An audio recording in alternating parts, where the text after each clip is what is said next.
Welcome to NP 702 Primary Care 1, which is the first of the 3 primary care courses in the series that you will be taking. I'm Dr. Vicki Stone-Gale, and I'm a family nurse practitioner and the course coordinator for Primary Care 1. And joining me this semester will be Dr. Delana Gardner, who is going to be the course faculty. So both of us will be in the course throughout the semester, monitoring the chat boxes, the discussion boards, monitoring any of the activity that's going on in the course, running the BBBs as well as exam reviews, and any of the other content that's involved with the course on a daily basis. I am a family nurse practitioner, and I have been practicing in the Fort Lauderdale area for about 27 years now in family practice. I did do a little bit in urology and a little bit in cardiology, but my main focus really has been in family practice for the entire amount of my career. I received my undergrad degree. I'm a diploma nurse, so I received my diploma from a nursing school in Ohio called Massillon Community Hospital School of Nursing. And then I went on to get my bachelor's and my master's degree as a nurse practitioner at Barry University in Miami, Florida, and then did my doctor of nursing practice at University of Alabama at Birmingham and completed that in 2011. I have been teaching for approximately 7 years, and I've been teaching this primary care course for almost 2 years now. So we're really excited to have you in the course this semester, and Dr. Gardner will also put a little blurb about herself in the people section of the course so you can read about her and what she has been doing. She is a Frontier Nursing graduate with her DNP, so that should make you a little more comfortable. She knows what you've all been going through. There will be a BBB orientation and question and answer session on Monday, April 9th, which is the first day of the course, at 2 o'clock p.m., and that will be held in the conference section of the Canvas course, and it will be provided through the BBB. It will be recorded for those of you who cannot attend, as will other sessions throughout the semester. We always do record everything.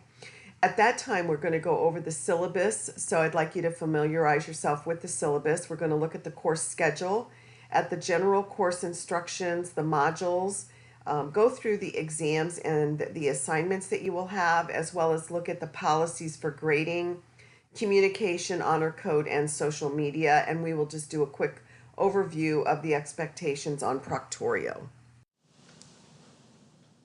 As far as course content goes, there is a lot of content in Primary Care 1. There is a family health model because we do feel that it's really important that families are included in the care of the patient. We're going to be really getting you acclimated to breaking bad news to patients, and we'll be doing a simulation activity in regards to that. Eyes, ears, nose, sinus, pharynx, mouth, neck disorders will be all covered in Module 1. So as you can see, it's a pretty heavy module, and really all 5 of the modules are pretty heavy, but we've broken them down into 2-week sections, which gives you time to really focus on the content that's in those modules. Module 2 is going to be on male GU as well as renal and bladder disorders of male and female. Module 3 will cover all of dermatology, so you'll have dermatology for 2 solid weeks. And then we'll move into chronic and arthritic musculoskeletal disorders, which would be fibromyalgia, gout, osteoarthritis, rheumatoid arthritis, lupus, and then go into the anemias. And we do a little brief discussion on blood disorders with acute lymphocytic and chronic lymphocytic leukemia, as well as HIV, and just really touch on how you're supposed to recognize those problems, not manage those problems. But you will be managing anemia. And then Module 5 is upper and lower body musculoskeletal disorders, and that will be covered over a 2-week span also. So you can see that there's a lot of content in this course that you're going to have to be responsible for. So how do we want you to get started? Well, one of the things is to attend the BBB or listen to the BBB for the orientation. And then in week 1, start really thoroughly looking at the syllabus, reading all the information in the course, starting in the modules and go all the way down through all of the modules. Make sure that you read everything in the course before you start because there's a lot of information. Listen to the communication, policy, honor code, social media, and put your name. There's a place in the module section, which is in the first bracket section, where you can place your name in the student demographic section. And this is really nice if you've joined a study group, or if we want to try to reach you and we don't know what your work hours are. If you put your work hours in there, that's a great tool for us to contact you during those hours. And it's also great for your colleagues and your classmates to contact you if they want to form a study group. You do not have to put your phone numbers in there. You can just put your FNU email in there, and that would be fine. And then you're going to go ahead and just start head on into Module 1.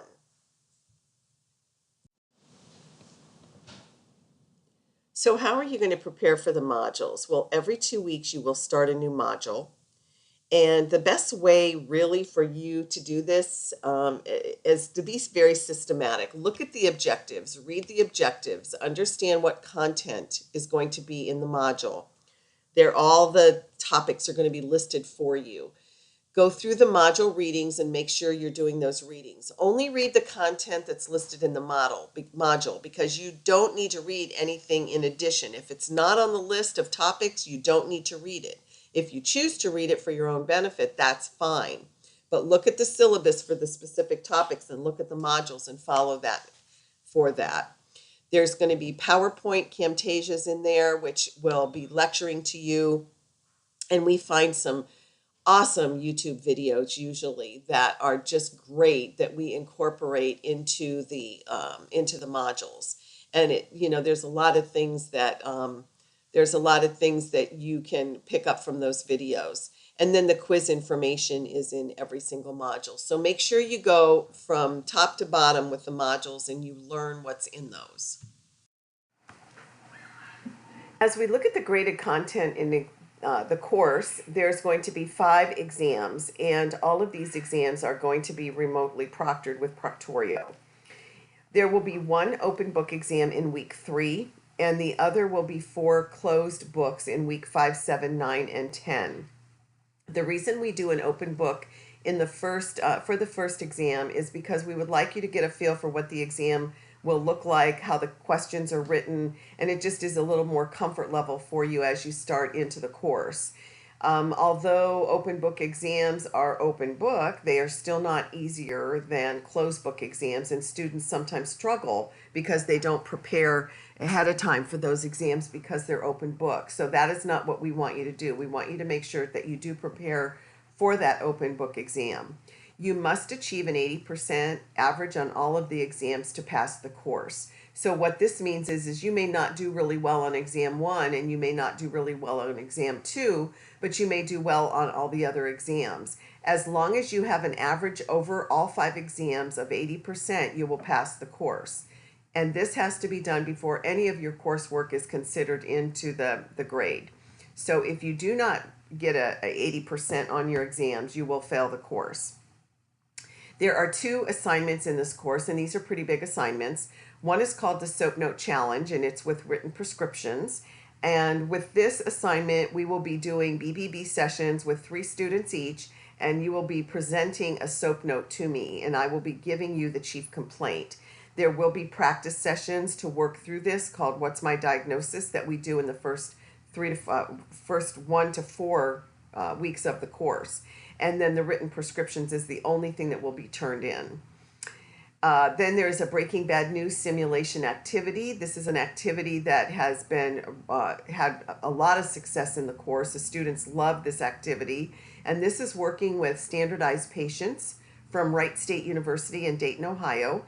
And they will be your standardized patients, and you will be breaking bad news to them. And we'll have more to follow on this and on all of the assignments. As we look at the grade breakdown for this course, as I said, there are going to be 5 exams, and each exam is going to be worth 16 points. So that will give you 80 points for a total of 80%. The Soap Note Challenge assignment with the written prescription is a total of 15 points or 15%. And then the simulation that we will be doing called Breaking Bad News will be a 5-point grade with 5% total, which will give you a total of 100 points in the course for the semester. When we talk about exams, there's no paper or pencil, no phones, no food, no one in the room with you, including pets. You can't have your cat crawling across the screen. You can't have your cat on the desk. You can't have your dogs barking. You can't have your kids in the room. You can't have your husband coming in the room. And you cannot be talking to yourself when you're doing the exam. There are no makeup quizzes or exams. I cannot stress this enough to you. I have had up to 5 students a semester fail my course because they forgot to take the quiz on the date it was due, or they forgot to take the exam by the date it was due. And this is such a disappointment when you get to week 7 or 8 of the course and you are supposed to take a quiz and the deadline is Sunday night and you realize on Monday that the quiz closed yesterday. So you will fail the course because you can't pass when you're missing that amount of points. So I can't stress to you enough the importance of making sure that you are actually taking these quizzes and exams on time. They're open for 1 full week. So you have, usually 1 full week to take them. There's no extensions on exams or quizzes unless it's a medical emergency that can be documented by a doctor's note, or it's a family emergency that can be documented by a doctor's note. And there are no exceptions to this, because if I do it for one, I have to do it for everyone, and we can't do that. There's also a 5-minute review at the end of the quizzes and the exam.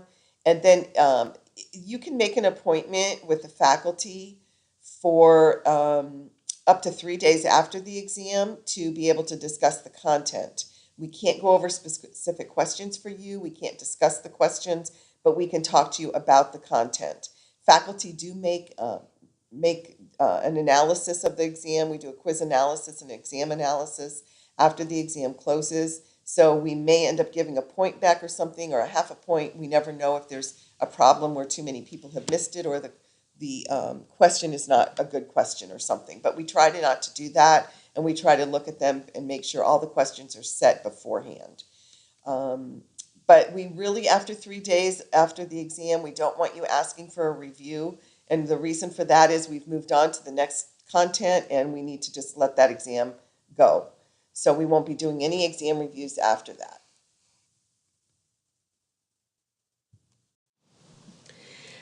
So you may not know how to take a test, and I can't tell you how to take an exam. I can't tell you how to study. Only you know the best way for you to study. But I highly recommend you go to this website and you take the questionnaire for the VARC, because the VARC really gives you a good idea on what your learning style is. And I took this and I was amazed. It was right on the head. And everybody I know that has taken this questionnaire, it ends up being very specific to them. So I would like you to go on to this website and go ahead and do that. So, what are some of the do's and don'ts for the course? Well, my recommendation for you is to plan to have your assignments done 1 week ahead of time. If you populate that 1 week ahead on your calendar from the due date, then this gives you a time to make changes, make any corrections, to add anything, delete anything, revise anything that you want to do. Um, you do need to notify the faculty within 48 hours in advance if you need to extend an exam or an assignment because of a medical emergency.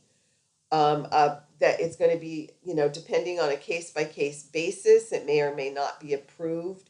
And it really is going to depend on the circumstances. But you need to notify us 48 hours in advance if there is a medical reason that you are not able to complete your assignment or take your exam.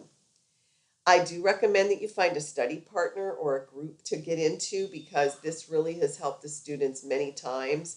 And if you go into the first little bracket of the course under modules, you'll see that there's like a section there where the students have given you tips on how to be successful in the course.